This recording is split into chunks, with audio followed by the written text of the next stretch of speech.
and if many people will be watching your presentation later that didn't attend viewing the tape. I noticed our last presentations where almost 20 people were viewing on RambaN and on Rashi. So, I mean, you saw the basic email, kind of Reuven and Aaron spoke in the preparation. It's very difficult to make a short 14 minutes presentation based on the material that takes normally a couple of years. They say long presentations easy to prepare, short presentations are hard. So without any further ado, let's see. I mean, how's crusade? I sent an email to the guys. So how do crusaders affected RambaN's thinking and Rambam's and Rashi's? Which one worked for a living? Rashi had a vineyard and RambaN was a doctor. What did RambaN do? Do any kids in Baal Shem or in London of great-grandkids of RambaN? And do they also work with Rashi's grandchildren that running still the winery? Anyway, this is just a little on the light side to give you a presentation. So you got your 14 minutes, shoot. Okay, I'm happy to be here. Let's check the time. Okay. So you're right to speak about the RambaN or any of the people that we're speaking about in 14 minutes is very difficult. But if I'm going to sum up in short, the RambaN, unlike Rashi or the Rambam, who were rabbis who stuck mostly to the Halacha and to the simple explanation of the Torah, the RambaN was also a Kabbalist. And the fact that he was a Kabbalist was one of the things that differentiated him the most from many of the other rabbis that you'll be speaking about.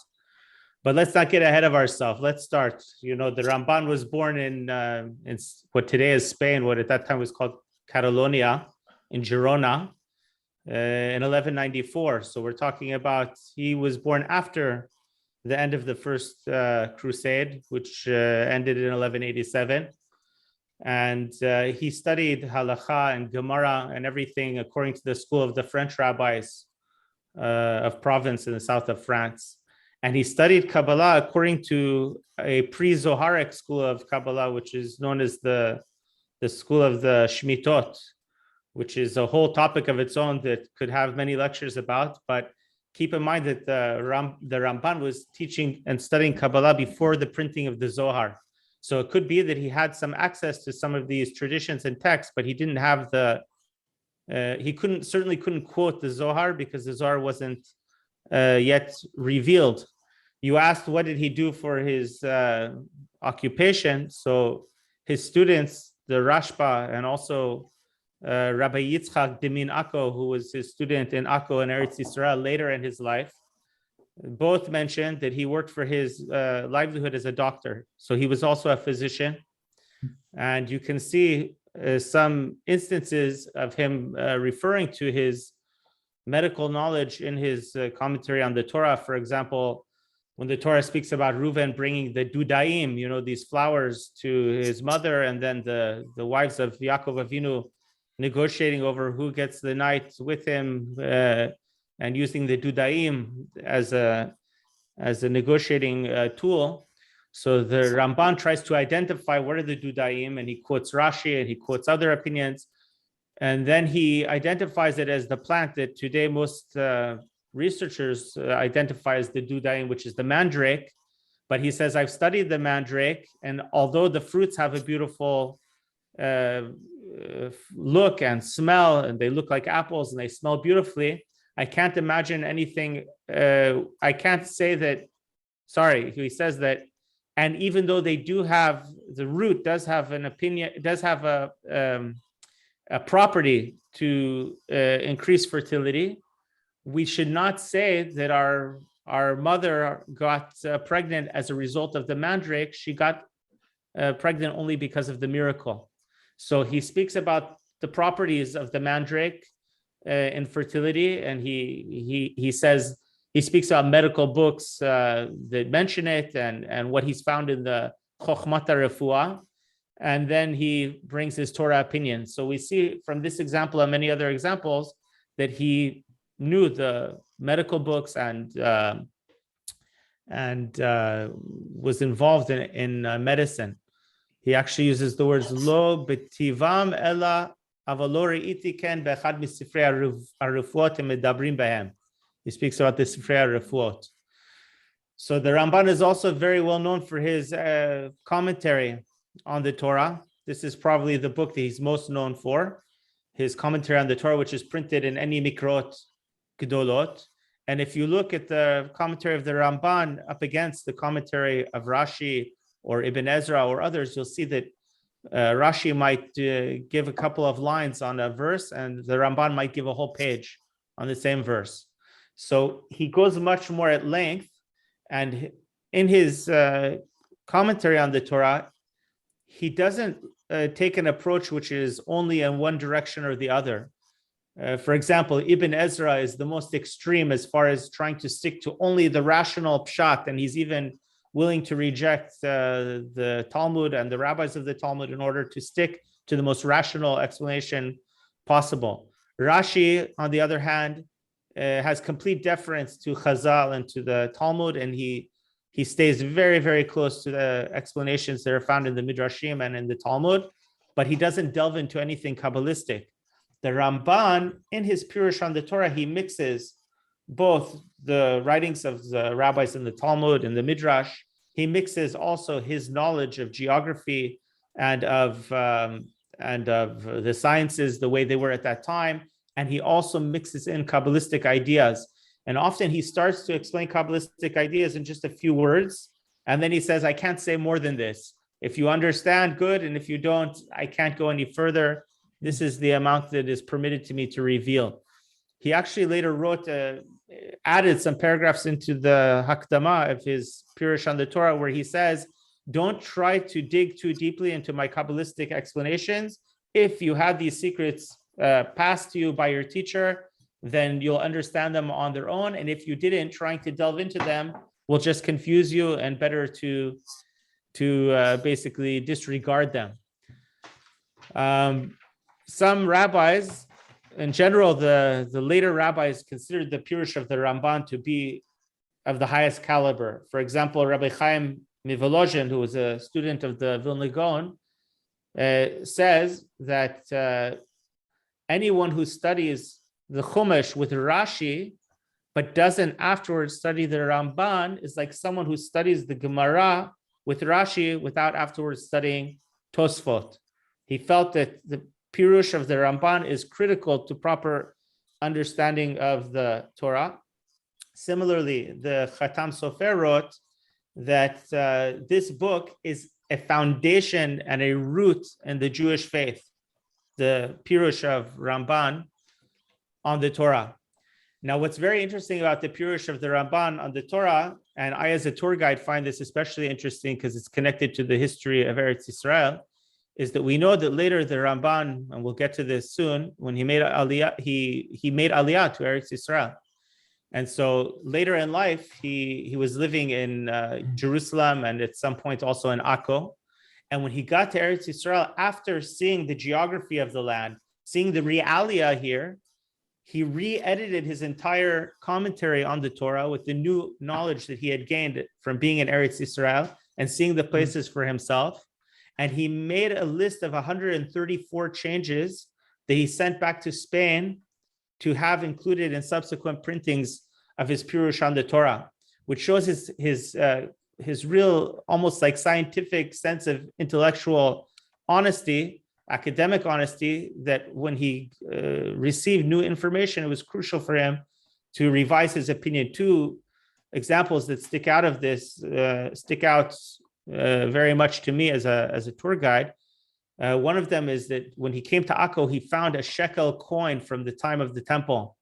I don't know if they were selling it somewhere in a marketplace or if he found it himself, but he found an ancient shekel coin from the time of the temple. And in his commentary on the Torah, he had attempted to arrive at the weight of the shekel as far as halachic matters, like, for example, how much is the half shekel coin that you have to give, how much are the 5 shekel coins you have to give for Pidyon Haben. And he had arrived at a certain conclusion. But after finding this shekel coin from the time of the temple and analyzing it, he revised his opinion and said, now that I've seen the actual shekel coin that was used in the time of the temple, I now revise my opinion. Another example is the tomb of Rachel. when he was sitting in Spain writing his commentary, he came to the conclusion that the tomb of Rachel could not be at the location that we call the tomb of Rachel today, south of Jerusalem, but he explained that it must be north of Jerusalem in the territory of the children of Rachel, like Benjamin and basically in the tribe of Benjamin. And he brought proofs from many places in the scripture why it must be that way. But after coming to Eretz Yisrael, he says, now that I was there and I saw for myself the tomb of Rachel south of Jerusalem and Bethlehem, and I can see its distance, and he lists a whole bunch of reasons. He says, I now revise my opinion, and I say that the tomb of Rachel that is, traditionally marked must be the true and correct tomb of Rachel. So these are two examples where he changed his opinion as a result of what he revealed after he came to the land of Israel. One of the important Aaron, quickly, what's the years of his life? So the RambaN was born in 1194, and he passed away in he made Aliyah in 1267, and he passed away a few years after that. Hold on, 1270. I have it in my notes. Do you have the date there? 1270. 1270. So I think it was a little after 1270. No, 1270. He was born again. When was he born? He was born in 1194. 1194, and he made Aliyah in 1267, and he died a few years after that. I don't know why I don't have the date in my notes. I know I did, but it must have gotten erased. But I would be surprised if it's only 3 years that he was here. I feel like he was here more than 3 years from everything I know, but I'll have to check it. I'm sure Wikipedia has the answer. Someone can Google it in the meantime. When you say he was, he sent back changes to be copied, you mean to be printed? Not really printed; it would have been copied because the Gutenberg press didn't come till like 14. Well, yes, of course, to be integrated into Copied. future future versions of his Let's do of this, his guys. work. Let's give Aaron a chance to finish because he still has another 3 Yeah, minutes. So sorry. we'll give you an extra minute credit for a little bit delay. Go ahead, and Yes. then we'll open for questions. To be fair for the previous presenter for David. Yeah, go So ahead. we have two more topics that are important to cover in the life of the RambaN. One is his defense of the Rambam of Maimonides. You know, when Maimonides published his Mishnah Torah and especially his Moreh Nevuchim, he had a lot of opposition, especially from the French rabbis. Now, the RambaN was much younger than the Rambam. He was 56 years younger than the Rambam. And so by the time the RambaN was old enough to be really involved in this debate, the Rambam was already dead. But about 40 some years after the death of the Rambam, there was a second wave of infighting in the Jewish people regarding the works of the Rambam, and many put the works in cherem, saying it's prohibited to study them, especially the Moreh Nevuchim and the philosophical writings within the Mishnah Torah, like the first chapters of Mishnah Torah, which speak about philosophy and science and so on and so forth. Many wanted to ban those, and the RambaN defended it. And he said that everything that Rabbi Moshe ben Maimon did was l'shem shamayim. And even though he completely disagreed with his conclusions in many areas, he felt that it's not appropriate to ban his works. The solution that the RambaN wanted to arrive at with the rabbis who opposed the Rambam was that the Mishnah Torah should be studied. The introductory chapters should be studied with a sort of caveat, and the Moreh Nevuchim should be only for those who the rabbis determine need to study this because they've been exposed to secular concepts that are challenging their faith, so they can study it privately in a one-on-one basis, but it shouldn't be taught publicly. The RambaN had an opinion about the Rambam. He said the Moreh Nevuchim was not the real philosophy of the Rambam. He felt that the Rambam's real philosophy was the philosophy that he wrote in Mishnah Torah, and that Moreh Nevuchim, as its title says, A Guide to the Perplexed, was written to help those who had been exposed to Aristotelian philosophy and science of that time, and therefore had many questions and problems with what's written in the Torah. So he tried to find a path to allow those people to, at the same time, believe in their Aristotelian ideas and also hold on to their belief in the Torah. Another important episode in the life of the RambaN that we must mention is the great debate, with Pablo Cristiani. Late in his life, the King James of Aragon compelled the RambaN to participate in a debate with a Jewish convert to Christianity by the name of Pablo Cristiani. And the terms of the debate were that Pablo Cristiani claimed that as a Jew who had studied Talmud, he could show that the Talmud says that Jesus of Nazareth is the Messiah. Now, this is an utterly absurd claim, but the RambaN was forced to debate this claim in the great synagogue in Barcelona. And very quickly, within hours, the RambaN tore him apart, and everyone understood that Pablo Cristiani was wrong. But since so many people had come and invested to come to this debate, they had no choice but to continue the debate. And so they proposed that instead they'll argue which religion is the true religion. And this debate went on for days, and the RambaN won this debate as well. But the priests and the church people were very upset about this. And they published a falsified report of the debate, trying to show that the Christians won and that the RambaN lost. And for several years, the RambaN was writing to refute this falsified claim, until ultimately in 1267, a couple of years later, he had to run away from Spain. And he came to Eretz Yisrael, and we'll end with this. When he came to Eretz Yisrael, he arrived in the port of Akko, and Akko at that time was a great international port city with merchants from all over the world and a big Jewish community. They invited him to become the rabbi of the city of Akko, where you would have wealth and prestige. And he said, no, I want to go to Jerusalem. And they said to him, Jerusalem is in ruins. There's no Jews there. It was after the Crusades. And so they tried to convince him to stay in Akko, and he insisted. He essentially implied that he's not going to Jerusalem to live there, but he knows he's going to finish his life there and he wants to be buried there. So he went to Jerusalem, and he found only 2 Jews there who were brothers, who were in the dyeing industry, fabric dyeing.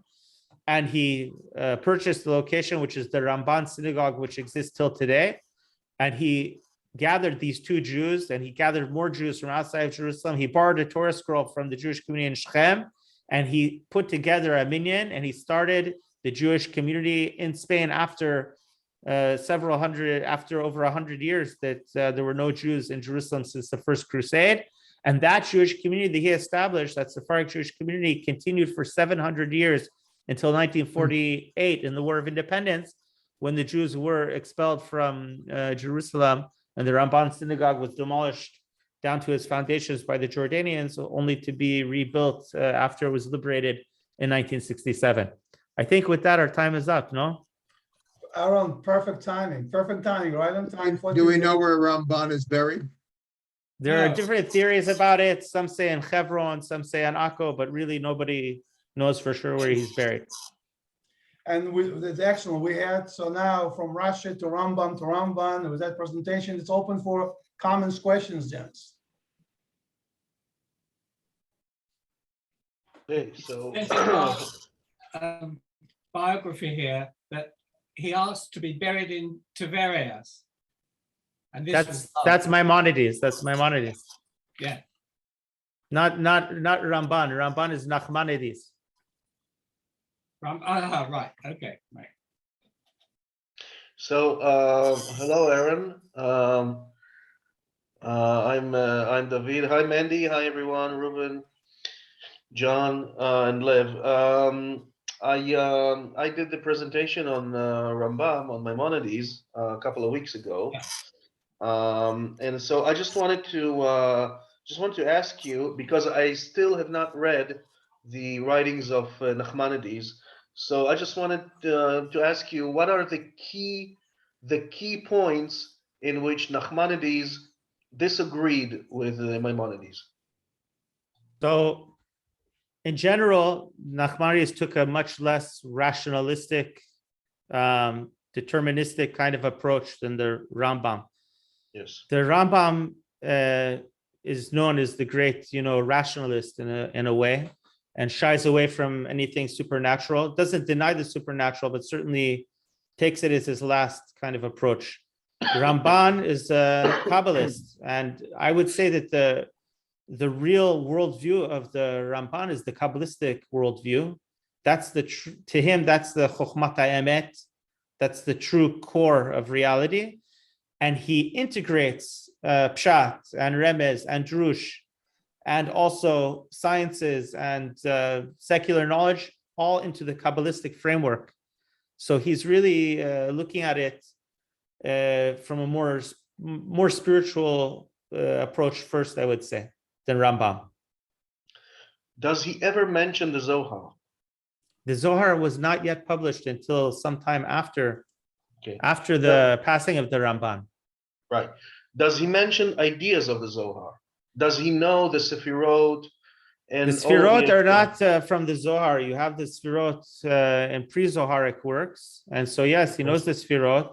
Mhm. And as do some Kabbalists before him and after him, even before the Zohar was revealed. So that is, I haven't seen anyone prove clearly that the Ramban knew the Zohar, but I don't think you could say for sure that he didn't either, because so many of the concepts that he hints to overlap things that are in the Zohar, but he's definitely not quoting the Zohar. You won't find any quotes, from the Zohar in the Ramban.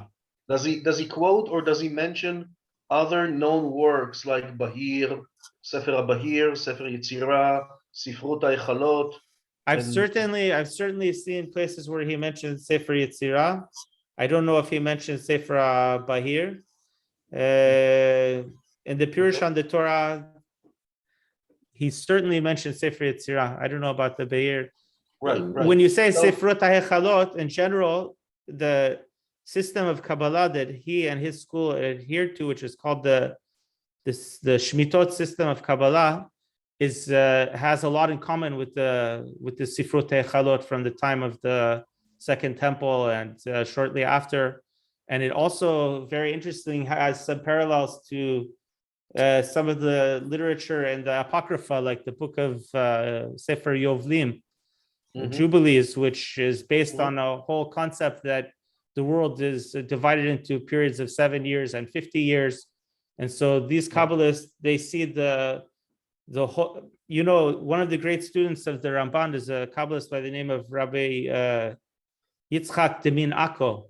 And people like to quote him because he came to the conclusion that the universe was 15 billion years old.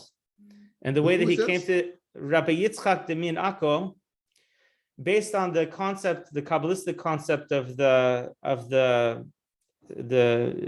Shmitot V'Yovlot, which is a concept that basically says that this world exists in periods of 7,000 years, and that there will be 7 worlds of 7,000 years each. And some say we're in the second Shemitah, some say we're in the 5th Shemitah, some say we're in the last Shemitah. There were many different opinions about this among the Kabbalists, but Rabbi Yitzchak Demin Akko, he took that even further and he multiplied it by 1,000 and by 365. And he came to the idea that at the point that we're in, the world is 15 billion or 15.5 billion years old, which is an opinion that many like to quote as perhaps some example of Torah scholars, medieval Torah scholars based on Kabbalah coming to something similar to what science today claims. I'm not taking any stand about if that's correct or not, but it's interesting that he was a student of the Ramban and that he, was studying Kabbalah based on the same system that the Ramban was trained in. By the way, Okay, I posted on chat a link if anybody wants to study Ramban's commentary on the Chumash. It's in Hebrew and English at sefaria.org. You can get the whole Chumash there.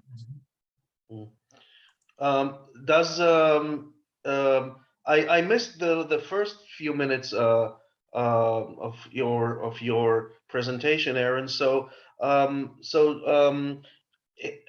Ramban's Perush on the Torah, the commentary on the Torah, is it more on the mystical side or is it more on like Pshat and Drush or Remez?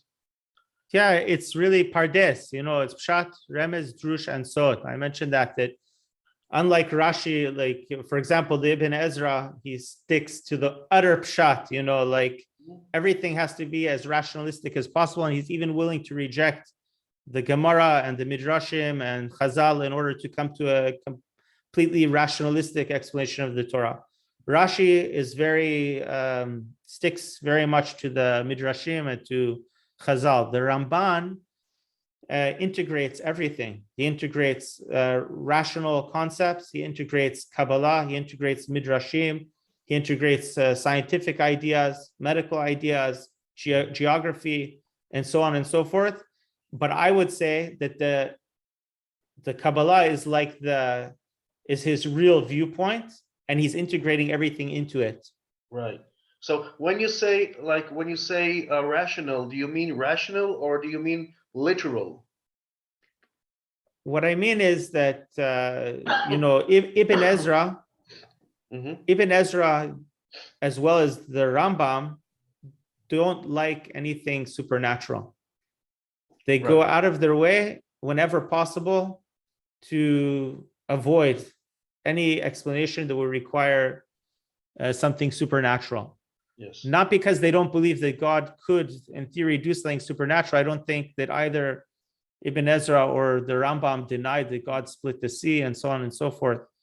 But whenever they can explain something in a more rational way, they seem to lean that way.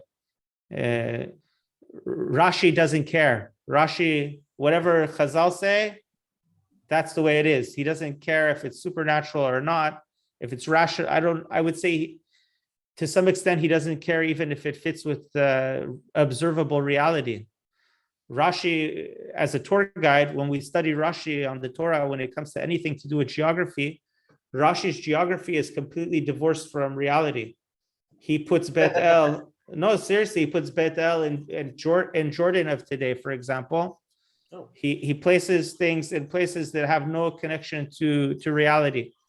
And it's it's a challenge for people who are used to studying Chumash with Rashi as if the word of Rashi is the word of God and it can't possibly be anything lacking in it. When you start to connect it to realia, to geography and things like that, it's very difficult to resolve. I'd like to smoke the thing that he smoked.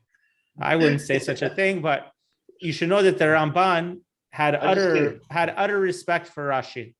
He had utter respect, and nevertheless, he argues with him very often. Often, the Ramban will start his Pirush by quoting Rashi, explaining what Rashi said, and sometimes agreeing and elaborating, but very often, and maybe more often than not, disagreeing. And I would say to Rashi's merit, Rashi lived before the Crusades, and before the Crusades, there wasn't a single map of the land of Israel available in Europe that was a realistic map. By the time of the Ramban, after the Crusades had been going on for over 100 years, and all of the knowledge that returned about Eretz Yisrael to Europe, to Western Europe, the Ramban had the benefit of a much more concrete understanding of the geography of the land of Israel. Right. So I wouldn't, God forbid, say Rashi was smoking anything, but I would say that I was just kidding. I would say that he was, he didn't have the benefit of the knowledge that the Ramban had. And the Ramban himself, in his own commentary, after he went to Israel, like I mentioned, and he saw things up close, he made changes to his commentary based on the new information that he learned by coming and seeing for himself. I think we have we have about 0. 9 minutes. Yeah, 9 minutes for the session end. Oh, it's 9. Okay, it's okay. Any other question, guys? John, Menachem Mendel. When was the Zohar actually written down? When was it published? The Zohar, let me get you the exact date, but it was sometime after the death of the Ramban. And it's not an exact date. It's like it's a window of time when it started to be set out. Yeah. I had it in my notes also, by the way, but I think it's around 1350. Should be around 1350. I think maybe a little later, no? According to Google, it's 1240, somewhere between 1240 and 1305. Do we actually know who published it and what he had done in trouble for publishing it? Yes, it was Rabbi Moshe de Leon who was the one who first revealed the Zohar to the public. according to the traditional narrative, and the academics will say that he more than revealed it. But according to traditional narrative, Rabbi Moshe Dillon was the first one to reveal it. But which year did he first reveal it? It's definitely after the RambaN. If I want to like a good introduction to RambaN, to Nachmanides, what is his most famous book? The best thing is to read his Pirush on the Torah, and it's written in very clear language, and it's very enjoyable. It's very enjoyable to read. Mhm. Yeah, here it says that it was Does he have at the philosophical- end of the 13th century. So I'm assuming like what, 1280s, 1290s, something like that. Shortly after his does he passing. But I don't know if you heard. I posted a link to the Chumash, RambaN Chumash in Hebrew and English. It's in the chat. So if Wikipedia is correct, then the Zohar was first revealed some 10, 20, 30 years after the death of the RambaN. Does he have a philosophical work like Rabbi Yehuda Levi had the Kozari and Rambam Moreh Nevuchim, etc.? There nothing that's like so systematic like that, but the RambaN did write some letters. Okay, there is a collection of letters of the RambaN which are very interesting, including a long letter that he wrote to his son, although some question if that is authentic to the RambaN. Igeret Rambam, right? You're talking about Igeret Rambam, Aaron? Aaron, you froze. Something is with Or to connection. someone else. Okay, you froze for a moment, Aaron. Can you hear us? Yes, but my connection's a bit, but I've just discovered the No, Aaron has disappeared. Aaron, we see your RambaN. picture, but it's frozen. But that's okay. We're almost in the end of the. John, go Can you hear ahead. me? Yeah, John, we can hear you. Yes. Yeah. While we're talking, I'm looking at the commentary that Reuven sent the link for, and start with Bereshit. Yeah, that looks Are we back on? quite interesting. Yes, you're It back could on now. take We hear a you. few years of study to go through. So John, you Okay, just so- checked the dates, right? You said. I'm just starting with Bereshit 1. Okay. That's the Gentlemen, I have to jump in here for a moment. First of all, we have about a little bit more than 4 minutes left for the end of our today's get together. A couple of announcements. First of all, before we disappear, I want to thank a lot Aaron for his presentation. As we mentioned in the beginning, like for him and for David and for Harold, it was obviously difficult to present such a monumental material in a short time. So we thank you, and we'll look forward to more presentation. Next one, of course, as now that we went through a little bit Kabbalah, eventually, maybe in a couple of sessions, getting together, we have to go to the next big step in development of Judaism, because there are so many steps. It's hard to tell which one was big, which is not big. But if we start from if we're going through a Mishnah and Gemara and Talmud, and then we're going to Kabbalah, Shimon Bar Yochai, the 2nd century AD, and then we jump in to Moshe Dilion in 13th century, and then on to Rashi and Rambam and RambaN. There's a lot of other Ibn Ezra and other people come in, and other commentaries. But another big splash, so to speak, will basically start off Hassidus.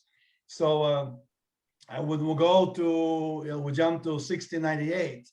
You're skipping over Rabbi Chaim Vital and the Arizal and the Ramak. Right. Yeah, but Chaim Vital. By the way, Do you want to give us a talk on them? All of Tzfat, you're skipping over all the rabbis of Tzfat. Yeah, I personally love this topic a lot, so we can do it. Okay, so we can go through that. I'm open. We're all open for that. But Lev, eventually, we'll. I think, yeah, just a short thing. I think that we all skipped, what I think is important is the Rabbi Saadia Gaon. because he actually was probably the first, as far as I know, the first rabbi or the first Jewish. So he was a Rosh Yeshiva in Babylon, to actually write a philosophical book. Okay. Emunot Vedeot.